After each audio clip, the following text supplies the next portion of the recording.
गरीबी का ढोंग रच के चुनाव जीते, मंत्री बने और उसके बाद अब गरीबों को हटाने का काम कर रहे हैं। बाल्को प्रबंधन की इस प्रकार से एक तरफा फेवर करना बाल्को प्रबंधन की चाटुकारिता है या सिर्फ बाल्को प्रबंधन से वसूली का एक उन्होंने साधन बना लिया है। राखा डैम पे जाएंगे तो वसूली के लिए उनके भाई भतीजे खड़े हुए हैं। पूरे कोरबा जिले में जितने भी चाहे बाल्को का निर्माण हो, चाहे आपका भेल कंपनी जो कर रही है सीएसईबी के पावर प्लांट वहां का निर्माण हो या अन्य जो निर्माण कार्य है, वहां पर बालू की सप्लाई सिर्फ लखनलाल देवांगन जो उनके भाई है कौशल देवांगन, उनका के लोग सब जगह जा चुके हैं, बीजेपी वाले हर जगह ठीक है, यूनिका चल रहा है, तो वहाँ से हमको कोई रिस्पांस नहीं मिला, आपको सबको पता है। और फिर भी लोग अभी हाल में महापौर के पास भी गए थे, उनके पास नहीं गए थे, हम लोग कि सबके पास मोदी जी के पास चले गए तो वो नहीं किए तो क्या करेंगे बोल के, तो उनके पास एक बार लोग कल गए थे उनके पास, फिर कल गए तो उन्होंने मुझे आश्वासन दिए कि देखते हैं बोल के। मैं बोला कि मैम 8 तारीख को आज हमारा लास्ट डेट है, तो एक बार कम से कम आप धंधे मिश्रा जो भी है वो उत्पाद मचा रहा है उसको फ़ोन कर दीजिए आप और एक बार रुका दीजिए। तो वो बोलती है कि उनका नंबर नहीं है मेरे पास, ठीक है, और हम लोग अपने हिसाब से एक बार कोशिश करेंगे, आप निष्पक्ष करके हम लोग को जाने के लिए बोल दिए। वहाँ से आ गए, फिर उनका पीए का फ़ोन आया कि मैडम मिलना चाहती है बस, तो आज आप लोग आइए बोलिए। तो मैं अपने कॉम्प्लेक्स से 3-4 आदमी को भेजा था वहाँ, तो वो लोग भी आगे बताया कि वहाँ पे किसी नेता से बात कराए बोल के कि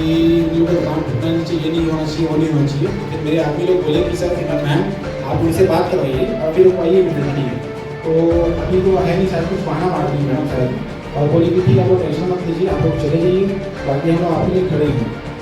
तो लेकिन वो हमेशा स्वास्थ्य देते हैं, करते कुछ नहीं, अगर करते तो आते हैं बालकों, सबको पता है कि पूरा बालकों का जा रहा है, लेकिन एक बार भी हम लोग भी खड़े नहीं हैं। लेकिन जैसे ही भैया उनका, मैं छोटा हूँ लेकिन आपसे उनका बहुत ध्यान करना चाहता हूँ मैं कि भैया पिछले बार भी आए थे और आज भी आए हम लोग के लिए। तो भैया मैं आपसे निवेदन करना चाहता हूँ कि आप जो है हमारे लिए बस आप ही हैं और हम लोग किसी और को नहीं जानते, बस आप ही हमारा कुछ उद्धार कर दीजिए भैया, बस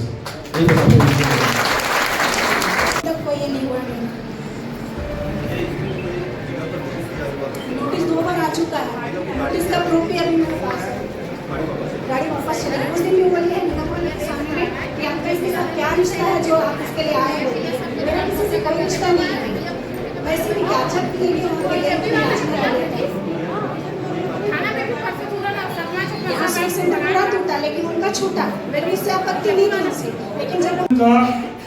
विवादों से पुराना नाता है, ये हमेशा हाईकोर्ट का दुरुपयोग करने की कोशिश करते हैं। कोर्ट में आपका याचिकाएं लगा के बिना परमिशन के निर्माण कार्य चल रहे हैं, अभी भी शायद हाईकोर्ट ने रोक लगाई है किसी काम में। इसके साथ साथ जिला प्रशासन को भी ये रायपुर से दबाव बनाते हैं। यहाँ के जो स्थानीय विधायक और मंत्री जिन्होंने इन सब व्यापारियों को ये वादा किया था कि हम लोग आपको चुनाव जीतने के बाद स्थायीकरण करवाएंगे, तो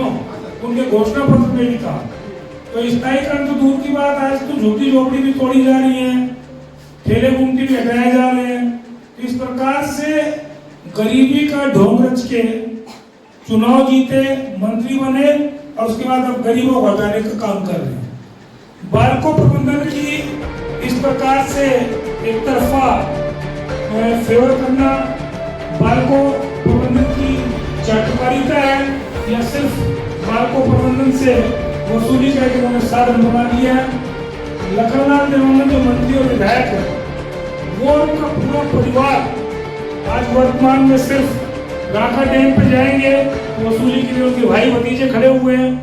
पूरे कोरबा जिले में जितने भी चाहे बाल्को का निर्माण हो, चाहे आपका भेल कंपनी जो कर रही है सीएसईबी के पावर प्लांट वहां का निर्माण हो या अन्य जो निर्माण कार्य है, वहां पे बालू की सप्लाई सिर्फ लखनलाल देवांगन जो उनके भाई है कौशल देवांगन, उनका